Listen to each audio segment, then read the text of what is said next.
Na semana passada, aqui no nosso encontro âncora, nós iniciamos a narrativa do livro de Ruth.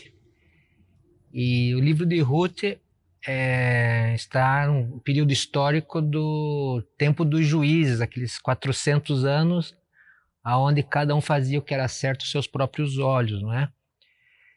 Nós comentamos que uma família saiu da cidade de Belém, lembra, né? Belém da Judéia, a cidade onde o Messias vai nascer muitos anos depois. Essa família era de Elimeleque, com a sua esposa Noemi e 2 filhos. Então, no capítulo 1, nós vimos essa saga onde os homens dessa família, primeiro Elimeleque falece, Noemi fica viúva, depois ela perde os 2 filhos. E nós demos assim a sugestão temática para esse capítulo 1 de que enquanto a escuridão não passa, né? É a personagem de Noemi. Noemi, nós falamos na semana passada como ela ficou perplexa e para lembrar, quem sabe, para nós que ficarmos bem, dando uma ênfase bem clara, alguns textos do capítulo 1 que nós lemos, Noemi disse no 13, a mão do Senhor voltou-se contra mim. Uma tradução poderia ser dita assim, Deus está como meu inimigo. Então a escuridão do coração são sombras na alma de uma pessoa que tem fé. No 20 ela diz, me chame de Mara. Mara significa amargura. O Todo-Poderoso tornou minha vida muito amarga. No 21 ela diz, o Senhor me trouxe de mãos vazias de volta. O Senhor me trouxe de volta de mãos vazias. O Senhor colocou-se contra mim. O Todo-Poderoso me trouxe desgraça. Essas são falas de Noemi. São falas que ela tem nas suas queixas, na sua dor, no seu lamento. A fé que ela tem estabelecida no Deus Yahvé, o termo o Senhor que ela usa no capítulo 1, é o Deus com o nome pessoal, designação para um Deus pessoal. Então, Noemi é uma mulher de fé, uma pessoa que conhece a Deus, conhece o Deus da aliança de Israel. E nessa perplexidade toda, então, há uma presença da mão de Deus ali nessas provas, que ela não consegue enxergar. E a gente leu, e eu quero até reler esse texto, porque é a partir desse texto que nós vamos para o capítulo 2 hoje. A semana passada eu cheguei a ler, né, capítulo 1, quando Ruth, a Moabita, uma estrangeira, que casou com um dos filhos de Noemi, ela toma uma decisão, uma postura. Ruth é a resposta de Deus para um coração com sombras. É a presença de Deus para aquele que não está enxergando nada no momento da vida.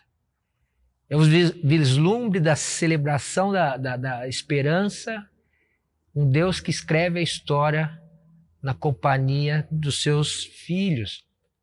Ruth, a Moabita, esse termo Moabita 6 vezes está no livro de Ruth, dizendo que ela era alguém à parte da aliança, alguém que não era para figurar na família da fé, alguém que não tinha uma história de ancestralidade de fé, alguém que não era para ser, mas que espontaneamente é. E que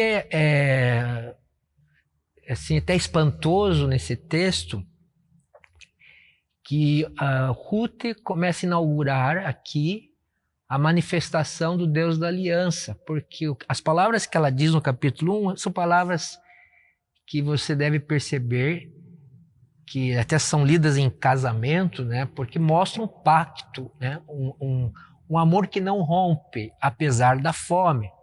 Vejam, elas conviveram 10 anos em Moabe. O texto do capítulo 1 diz que Noemi, ao migrar de Belém da Judéia para Moabe, eles ficaram 10 anos ali. Depois desses 10 anos, então, ela resolve voltar porque não há esperança para elas ali, 3 viúvas, né? Tem a órfã, que é uma outra nora dela, né? Que resolve ir para sua terra. Então, quando Noemi ouve essas palavras, ela ainda não percebe que esta é a direção e a presença do amor de Deus na história triste de perdas que ela está tendo. Ruth, porém, respondeu: não insistas comigo que te deixe e que não mais te acompanhe. Aonde fores, irei. Aonde ficares, ficarei. O teu povo será o meu povo e o teu Deus será o meu Deus. Onde morreres, morrerei, e ali serei sepultada. Que o Senhor, então veja, a palavra Senhor aqui é Yahvé, do hebraico. Então o nome pessoal ela está fazendo aqui como se fosse na presença de Deus, um invocativo, né? Uma promessa, um voto. Que o Senhor me castigue com todo rigor, se outra coisa que não a morte me separe de ti. Esse tipo de amor da aliança é um amor inspirado no Senhor que ela profere aqui. Não é um amor inspirado apenas no esforço humano, não é um amor quando é conjugal numa paixão, né? Não é um amor apenas da amizade, não é um amor apenas carnal, na força da vontade. Noemi está ouvindo da sua nora uma declaração que vai lhe trazer provisão e vida nos capítulos seguintes que nós vamos ver hoje, o 2, certo? Veja, não é quantas pessoas nós temos que no nosso rol de amigos, de familiares, ou de matrimônio, de filhos, não é quantas pessoas apenas nós carregamos ao lado para ouvir essa declaração que pode gerar consolo e continuidade de vida, mas a amargura que Noemi está sentindo aqui, por isso que ela na volta pedem para ela chamar de Mara, que é um símbolo de tamanha desconsolação. Ela está realmente desolada. Mas é quanto nós podemos ter a atitude que Ruth tem ao proferir tamanho voto. O pacto que ela tem aqui com a sua sogra, até a morte nos separe, é uma dobra de 3, né? Corda de 3, né? Como a Bíblia diz. Parece ser suficiente para a continuidade dessa narrativa no livro de Ruth. Se você olhar os 4 capítulos nessa história dessa família de Belém de Judá, a qual Ruth vai se tornar bisavó do rei Davi, então ela está lá em Mateus 1, na genealogia do Messias. Então essa família está aqui para mostrar a ancestralidade da família do Messias, da família messiânica, da família que traz o nascimento de Jesus mais de 1000 anos depois. Eu penso que nós precisamos entender que é para nós esse tipo de amor, não só de Deus nos dar esse amor da aliança, inquebrável, leal, o amor ininterrupto, não tem interrupção, nada nos separa do amor de Deus que está em Cristo Jesus, como Romanos 8, mas é para nós também inspirados no amor do Senhor Jesus. Quem sabe você possa ser Ruth para alguém na sua vida. Quem sabe você possa permanecer ao lado em situações de pobreza, de fome, de negligência. 3 viúvas aqui nesse contexto do capítulo não sobreviveriam numa sociedade agrícola patriarcal onde a mulher não tinha esperança se não fosse no casamento. Apesar de não ter nenhum milagre nessa narrativa, não há grandes estrelas, não há um herói como Gideão, como Sansão, como há no livro de Juízes, né? Não há um grande profeta proclamando a mensagem de Deus, trazendo exortação. Não há heróis, não há milagres, não há o extraordinário, não há visitação de anjos tão comum no Velho Testamento, ou a aparição de Deus como numa sarça. Não há nenhum fenômeno assim espiritual que você diga assim, uau, né? Fale assim, que coisa maravilhosa. Mas será que essa declaração de amor de Ruth, que é do coração, e vem através da ação, porque ela realmente retorna de Moabe para a terra de Belém, esse amor de fato e de verdade, isso é extraordinário, é grande e preenche a alma humana. Se existe algo que nós ansiamos é ser amados de uma forma integral, de uma forma de aliança, onde Deus não quebra suas promessas. Deus tem o amor da aliança. Ele não quebra os pactos, não quebra as alianças. Ele vai com você e comigo, pandemia para frente. Ele vai com você e comigo, que qualquer crise, seja perdas como elas tiveram, morte, luto, angústia, fome, Ele está conosco. Então, um bom título para o capítulo 2 é um derivado do capítulo 1. E eu até escrevi aqui porque eu não quero esquecer. Nem perdidos, nem sozinhos enquanto andamos na escuridão, ou enquanto a escuridão não passa. Nem perdidos, nem sozinhos, nem abandonados enquanto a escuridão não passa. Eu tenho muitos momentos de escuridão na minha caminhada. Tenho vivido momentos de desolação, talvez não tão forte quanto essas que estão descritas no livro de Ruth. Muitas vezes sem direção, desorientado, angustiado. Você talvez também tenha suas ansiedades, os seus medos e os seus fracassos, ou desejos não satisfeitos, então tem frustração. Mas enquanto a escuridão não passa, você não está sozinho, nem abandonado. E é isso que nós vamos continuar a ver no capítulo 2. O capítulo 2, então, lembra, elas já estão em Belém, elas voltaram para a terra de Noemi. E no capítulo 2, versículo 2 até o 4, que eu vou ler, diz assim: Ruth, veja, a Moabita. Achei muito interessante a expressão de quem escreveu o livro de Ruth, não sabemos quem escreveu. Alguns hipóteses dizem que foi Samuel, muito tempo depois, já no tempo dos reis, no tempo da monarquia, né? Mas a expressão Ruth, a Moabita, né? É uma característica dizendo que, puxa, essa mulher estranha a lei e as promessas de Deus, está revelando a lei e as promessas de Deus, que é amar os seus. Então vamos continuar. Ruth, a Moabita, disse a Noemi: vou recolher espigas no campo daquele que me permitir. Vá, minha filha, respondeu-lhe Noemi.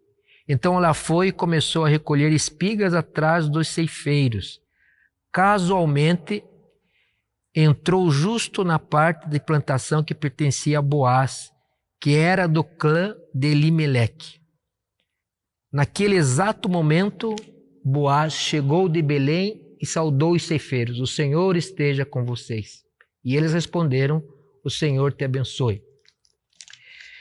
No início do capítulo 2, nós começamos a perceber que não é só a declaração de amor de Ruth, a sua sogra, que traz aqui a presença de Deus viva, real, Deus presente através de um compromisso de não abandonar quando as coisas estão difíceis. Sabe como nós abandonamos as pessoas quando elas nos decepcionam ou quando a crise vem? Infelizmente, como nós rompemos promessas facilmente. Infelizmente, como nós, o povo de Deus, às vezes somos carregados por novidades, por qualquer vento de direção que toca, né? Qualquer tendência nova. Como os nossos temores, às vezes, nos... A Bíblia não recrimina a outra nora, né? Que eu falei, órfã é a outra nora, ela tinha duas. Uma foi embora e a outra ficou. A Bíblia não recrimina a órfã, mas ela exalta a Ruth, porque ela fez algo a mais. Mas no capítulo 2 você tem duas expressões que eu quero chamar a atenção na nossa reflexão aqui. Ruth decide continuar construindo uma atitude na vida.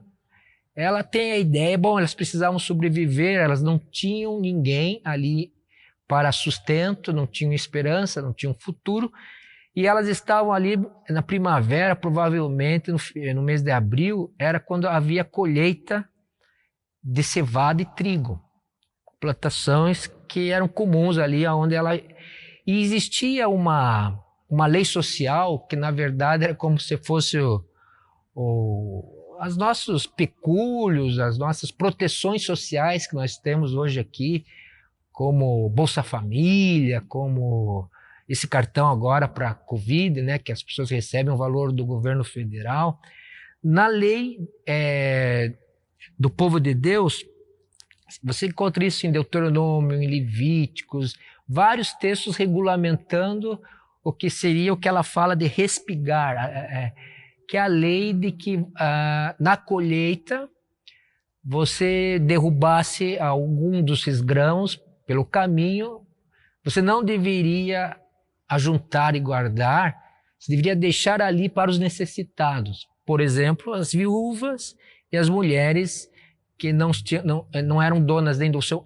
na época era assim, o marido era dona da mulher, ou era o irmão, ou era o pai, ou ela era escrava de alguém.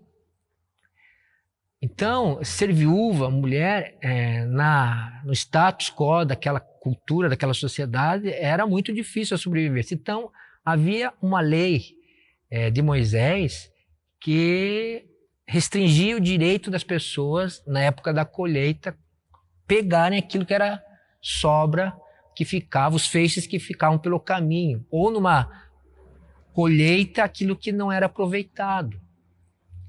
Então, o princípio para nós aqui, mesmo quando a escuridão não passa, Deus abre alternativas para a nossa participação nos seus planos eternos e soberanos e divinos. Deus permite que você participe de escrever a sua história através do trabalho e da oração. Praticamente, talvez, esses dois mecanismos maiores. Deus permite na doutrina do livre-arbítrio, que é a liberdade de você ter o poder de escolha em amar e não amá-lo, obedecer ou desobedecê-lo, né? Ficar só na choradeira ou sair para algo que possa abrir caminhos. Essa liberdade de ação, de escolha, desde o Gênesis a isso, né? Nós temos chamado de livre-arbítrio, conhecer e tomar decisões. E aqui Ruth aparece, após o capítulo 1, depois daquela declaração de amor, o qual ela cumpre. O amor de Ruth agora é de provisão. Ela decide trabalhar para prover aquilo que elas precisavam como viúvas. Muito característico, né, de algo simples, de algo comum, de certo algo óbvio, né? Ela tinha que respigar. E esse termo respigar é aproveitar dessa possibilidade de colher. Ninguém deveria impedir as pessoas pobres ou necessitadas de pegar esses cereais quando estavam ao chão, ou sobras que eles poderiam deixar até ali nas eiras, nos lugares que eles plantavam. Bem, a Noemi diz, faça isso mesmo. Agora tem duas expressões que eu queria dizer para você que tem que chamar e grifar na sua Bíblia. Casualmente entrou justo na plantação de um tal de Boaz. A palavra casualmente, primeira, e a segunda no versículo 4. Naquele exato momento que ela estava ali trabalhando, Boaz chegou de Belém e saudou os seus trabalhadores, ceifeiros, né? Casualmente e exato momento, aqui para nós, é a junção da Ruth tendo proatividade. Então, Ruth, ela está livre e diante da necessidade da sua sogra, que não pode mais talvez de colher, respigar, é o termo, ela vai trabalhar. Então, essa é provisão e ação humana. Mas quando você lê casualmente e exato momento, começa a ter coincidências. Seria destino, sorte ou azar, coincidência, seria puro acaso ela entrar numa plantação de alguém que tem como resgatá-la, e eu já vou explicar essa segunda lei, que é a lei seguinte, que se você ficasse viúva, sem filhos, alguém da família do seu esposo, do marido, do caso, teria que cumprir as obrigações de perpetuar a descendência, a tradição, os filhos, ter filhos com essa, casar com a mulher do irmão, casar com a mulher do parente mais próximo. Havia essa lei, e essa lei era uma lei para perpetuar.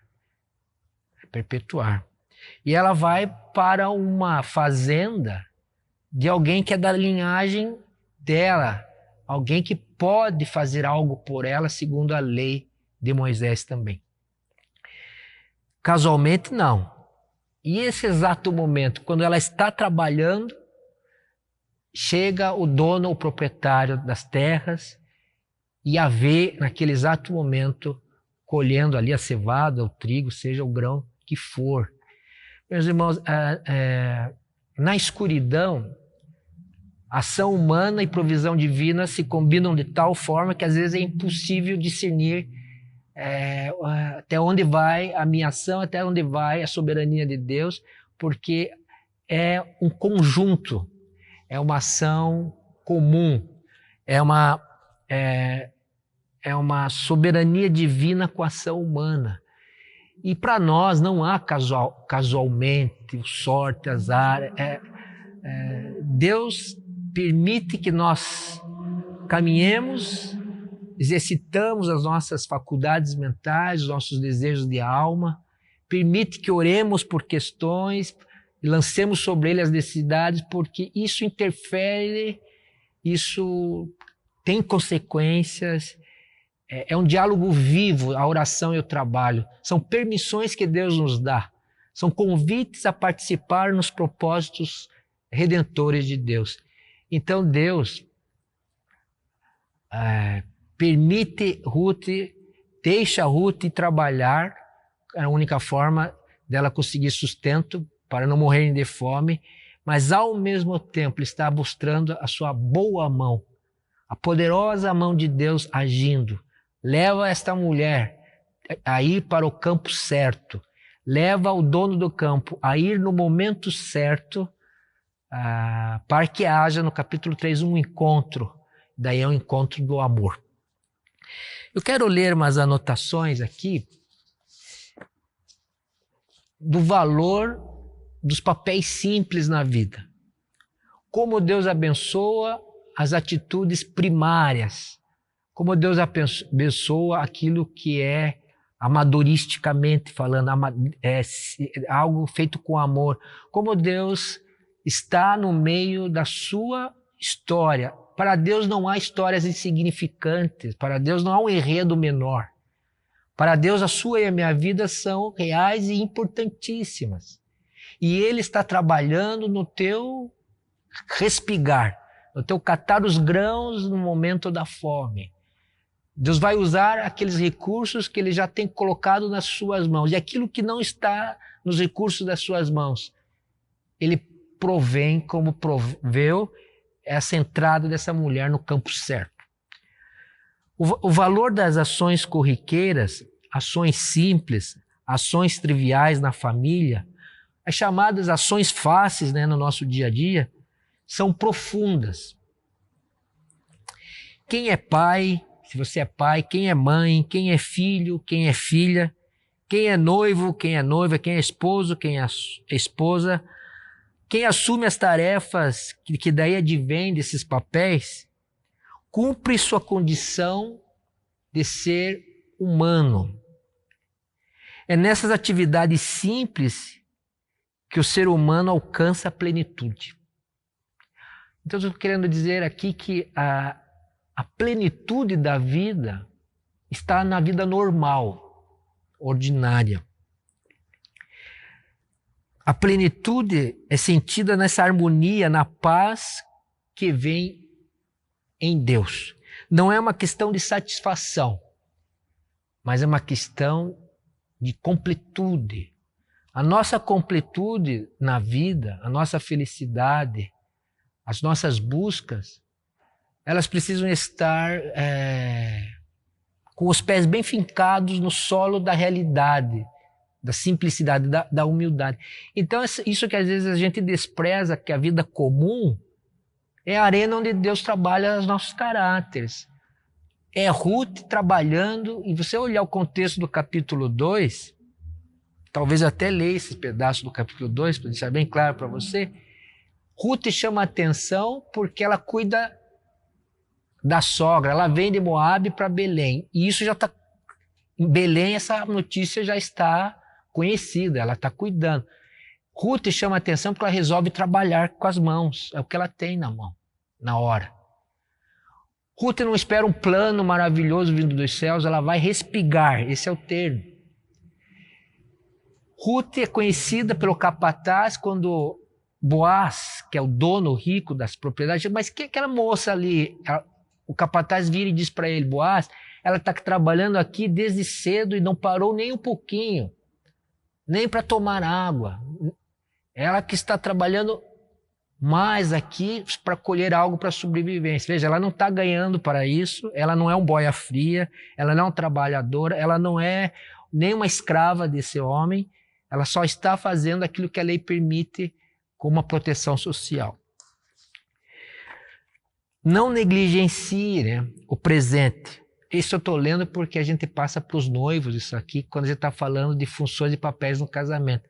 Então, quando a gente teve no sábado, um encontro de noivos, eu estou aproveitando a colinha, isso aqui que a Sônia faz esse material. Não negligenciar o presente, viver sabendo que somos transitórios e que tudo vai para um todo.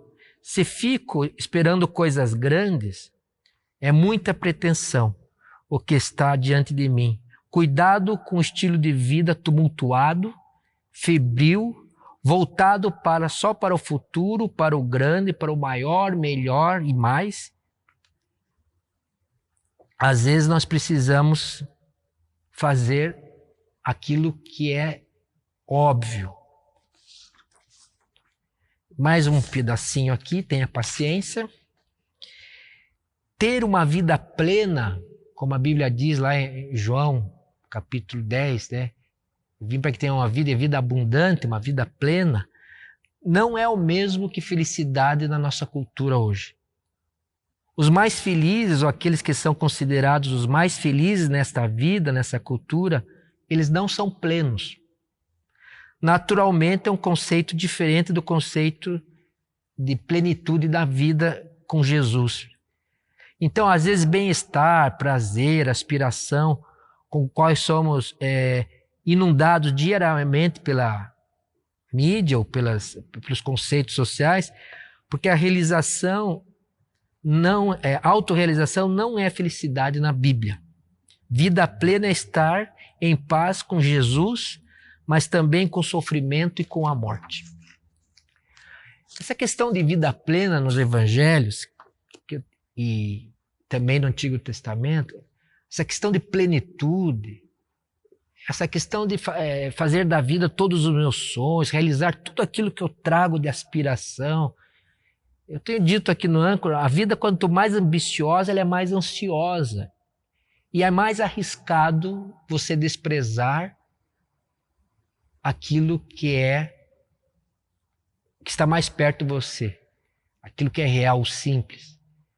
Então nós somos motivados hoje a uma aspiração sem medida, sem limites.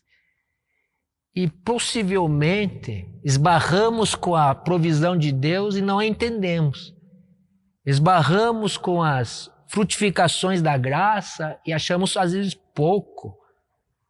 Ou insistimos num passo acelerado, numa vida agitada, como diz ali naquele escrito, e esquecemos que às vezes a gente pode fazer o básico e o simples e a mão de Deus abençoa, porque a sua plenitude está na relação com o Criador. A plenitude da vida está em Deus, na fé em Jesus. Então, no capítulo 2 ainda de Ruth, e eu vou voltar para lá agora, Juízes, Ruth. Nós vamos fazer mais uma leitura agora. Então o Boaz ouve o capataz falar tão bem dessa mulher trabalhadora, que ele chega e vai falar com ela. Disse então Boaz a Ruth: ouça bem, minha filha, não vá colher noutra lavoura, nem se afaste daqui. Fique com minhas servas, preste atenção onde os homens estão ceifando e vá atrás das moças que vão colher. Darei ordem aos rapazes para que não toquem em você. Quando tiver sede, beba da água dos potes que os rapazes encheram.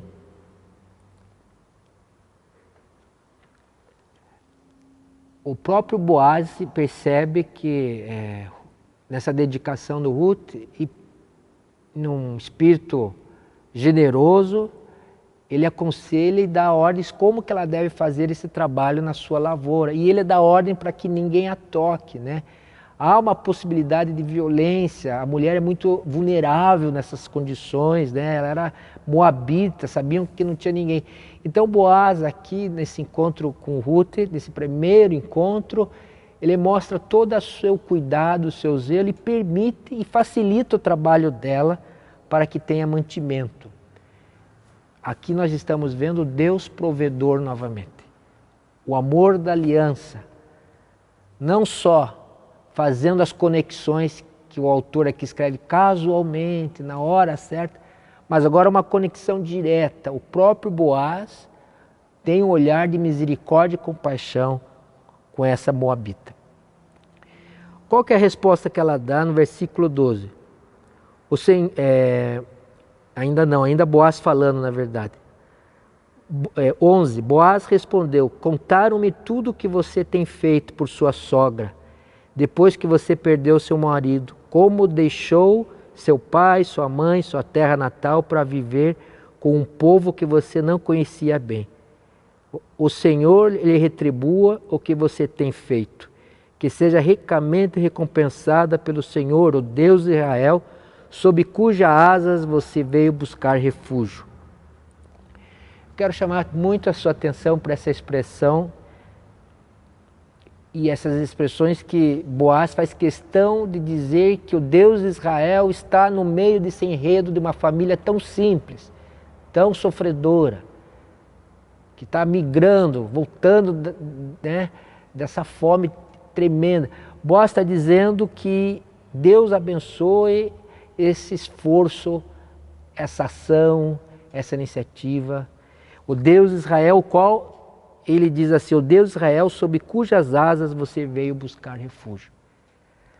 Na minha vida e na sua, independente se estamos vivendo alguma tragédia ou provação ou não, se as coisas vão bem, existe um Deus o qual nós podemos estar embaixo da sua poderosa mão, embaixo das suas asas. O Deus em cujas as asas Ruth veio buscar proteção, veio buscar abrigo, veio buscar refúgio. A palavra refúgio é para onde você corre, foge nas horas do aperto. Essa expressão de estar fugindo para a presença de Deus é o que nos dá ânimo e fôlego para continuar a jornada da vida, como está dando para Ruth, e Ruth nesse sentido está dando para sua sogra Noemi coragem e força para viver. Essa expressão, na verdade, embaixo das asas, Jesus coloca em Mateus 23, versículo 37. Lembra desse texto? Jerusalém, Jerusalém, você que mata os profetas e apedreja os que lhes são enviados. Quantas vezes eu quis reunir os seus filhos, como a galinha reúne os seus pintinhos debaixo das suas asas, mas vocês não quiseram. É um lamento de Jesus, olhando para a impenitência e incredulidade das pessoas da sua terra e dizendo: como eu queria que vocês aceitassem as asas da proteção, as asas do cuidado, as asas da provisão e vida, como Deus nos tem feito e tem feito na história das famílias escritas aqui na Bíblia, tanto no Antigo como no Novo Testamento. Mas essa expressão é mais comum ainda nos Salmos. Poderia abrir aqui para você, se você pegar uma concordância e colocar essa expressão, você vai ver que isso está em muitos dos salmos de Davi. Mas eu escolhi no Salmo 91, porque é um salmo todo sobre a proteção divina. O Deus que é provisão e vida. O Deus que enquanto as sombras não vão embora, não te deixa sozinho, não vai lhe deixar, você não é esquecido por Deus, você não é abandonado por Deus enquanto sofre, enquanto as sombras não desvanecem. No Salmo 91, versos 4, Ele o cobrirá com as suas penas e sob as suas asas você encontrará refúgio. Olhem, você não está abandonado. As sombras podem estar sobre a sua vida. A desesperança pode estar dando na sua mente, angústia no seu coração. Mas você tem refúgio. Você tem para onde correr. Você tem para onde descansar. É sobre as asas do Deus Todo-Poderoso. O Deus que na história de Ruth está escrevendo uma história de livramento através das coincidências, dos detalhes, da época que elas chegam em Belém, que é na época da colheita, uma época próspera. Você sabe que esse livro de Ruth, eu acho que eu não comentei no encontro passado, mas é uma coisa também muito interessante. O livro de Ruth é lido na tradição judaica numa das grandes festas do povo de Israel até hoje. Ele é lido na festa das semanas, ou festa das colheitas, ou depois chamou-se festa dos Pentecostes, né? Nessa grande festa nacional, nesse festival nacional, eles leem esse livro de Ruth, esses 4 capítulos, 85 versículos, né? Dentre os quais 50 são diálogos, muito relacional. Por que eles leem? Porque a festa da colheita mostra que Deus é provisão, que Deus dá vida, que Deus dá recursos, que Deus dá fertilidade da terra, que Deus mandou a chuva certa, que há cereais, que há cevada, que há trigo, que há mantimento, que há fartura. Então, há esperança. Esse livro é lido nessa grande festa do povo judeu. E nós, quando olhamos o capítulo 2, e essa expressão que Boaz reconhece que Ruth é uma pessoa que está manifestando a busca por um Deus que nos protege debaixo das suas asas. Como Jesus quer fazer, mas Jerusalém ali naquele texto de Mateus não crê, não confia, não se submete. Então a minha postura e a sua postura, a nossa condição hoje, se temos vivido dias duros, é nos colocar abaixo das asas de um Deus que nos ama, que tem provisão para a sua vida, que tem recursos para a sua vida, que tem mantimentos para a sua vida. Ele é provisão e vida, que tem promessas para o nosso coração. Mas se estamos nas sombras, se estamos vivendo sombras, não vamos atravessá-las sozinhos. Não vamos, precisamos entender e estar sobre as asas de Deus, porque Ele é a companhia que nos faz atravessar as sombras. Ainda, deixa eu ver quanto tempo eu tenho aqui, tenho um pouquinho de tempo, eu quero fazer mais uma leitura do capítulo 2 ainda.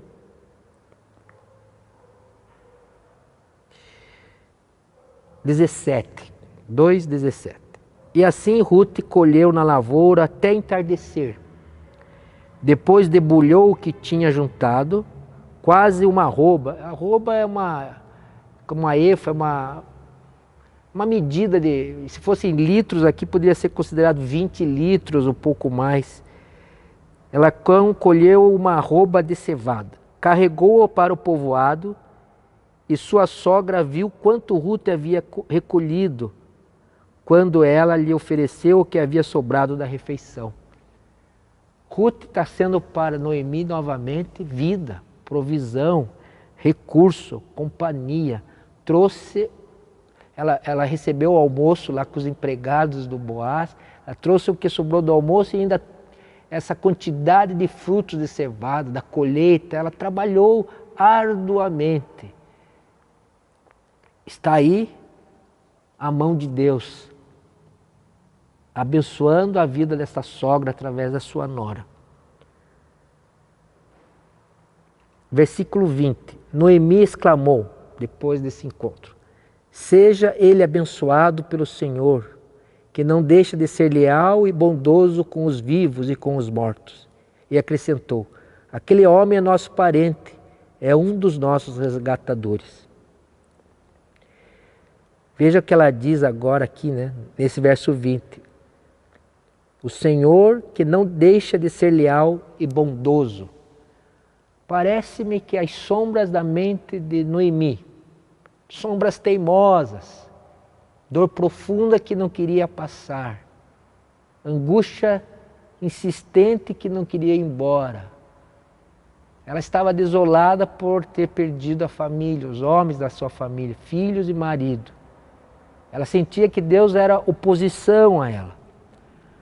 Mas à medida que alguém espelha o amor da aliança, que é Ruth, à medida que ela vê que essa mulher trabalha o dia todo, e além de voltar com alimento físico, provisão, o que é necessário para o dia e muito mais, né? Porque ela trouxe a refeição e 20 quilos ou mais, né? Era suficiente para elas, né? Mas quando ela percebe que tudo isso aconteceu numa propriedade de um homem rico, que é da sua família, da família de Elimeleque, na verdade, que é o seu antigo esposo que faleceu, né? O esposo falecido, ela lembra da lei do Levirato, uma lei que dizia que o parente tinha a obrigação de ser o resgatador. Aqui começa ela a dizer que Deus é bondoso. Me parece que ela está querendo dizer com essas expressões que Deus parece que está atuando, que Deus está vivo. Nossa, só é possível isso ter acontecido porque Deus agiu, Deus providenciou. Nós nunca imaginamos isso, olha como estamos sendo levados para esse caminho com o Senhor. Ela começa a perceber que sofrimento e morte são experiências muito doídas. Pobreza, sofrimento e morte. Perceber que Deus às vezes está distante, parece que está em silêncio, ter que esperar. Mas que essas experiências que eu estou citando não mostram que Deus está ausente. Eu posso sentir que Deus está ausente, mas Ele insistentemente mostra, em meio à dor, que Ele está ali, comigo e com você, na sua dor. Detalhes, coincidências, provisão, campo certo, momento certo.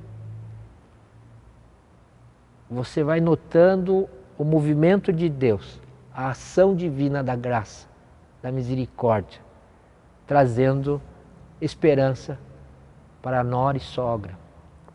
Por isso que ela pode declarar agora, ao contrário do capítulo 1, que ela percebia Deus como oposição a ela, ela começa a dizer, Deus lembra dos vivos e dos mortos. Deus é leal e bondoso. Parece que essas nuvens densas estão se diluindo, estão evaporando. Ela começa a olhar a vida com uma outra ótica, que é a ótica da restauração, da consolação, da esperança. E Deus continua agindo assim conosco hoje, com a sua vida, com a minha vida. Se Noemi estava nas sombras no capítulo 1, por causa da sua dor, no capítulo 2 ela começa a ser reorientada pela bondosa mão de Deus através de Ruth. Vamos deixar a continuidade para a semana que vem, no final do 2 para o 3, vamos continuar a ver como Deus está construindo a restauração dessas vidas, mas também trazendo para nós um pano de fundo da família messiânica. É dessas origens, é dessas circunstâncias, é nessa cidade de Belém que 1000 anos ou mais depois nascerá o Salvador Jesus Cristo. Esse é o resgate maior ainda, né? Se há resgate nesse livro, os evangelhos vão trazer o resgate total, a libertação total das nossas vidas através da morte de Jesus e a ressurreição. Então nós vamos parar por aqui nesse momento. Você pode talvez fechar seus olhos, se possível, baixar a cabeça e vamos orar na perspectiva, né, que Deus está trabalhando as nossas vidas. Senhor Jesus, nós agradecemos porque o Senhor está vivo, ressuscitou, e não há pecado que o Senhor não possa perdoar, não há barreira que o Senhor não possa vencer, não há história de vida que o Senhor não possa escrever novamente, melhorar, não há dor que o Senhor não tenha poder de tratar bem, colocar ali a tua mão e curar. Enfim, Senhor, nós dependemos do Senhor para continuar. Nos dê, Senhor, essa fé, essa confiança no Teu poder, no Teu amor. Nos ajude a manter a esperança em Ti, Senhor. E quem sabe também podemos ser usados pelo Senhor para que outras pessoas possam renovar sua esperança, readquirir confiança para atravessar seus problemas, atravessar suas dores e ver que o Senhor está presente. O Senhor não nos abandona. E naqueles momentos mais difíceis, é em Ti que nós podemos nos agarrar. É o Senhor que tem, como diz esse texto que foi lido, as asas que nos aquecem e nos protegem do mal. Livra-nos do mal, Senhor. É a nossa oração em nome de Jesus. Amém. Então ficamos por aqui, continuamos no Enredo de Ruth a semana que vem. Até lá.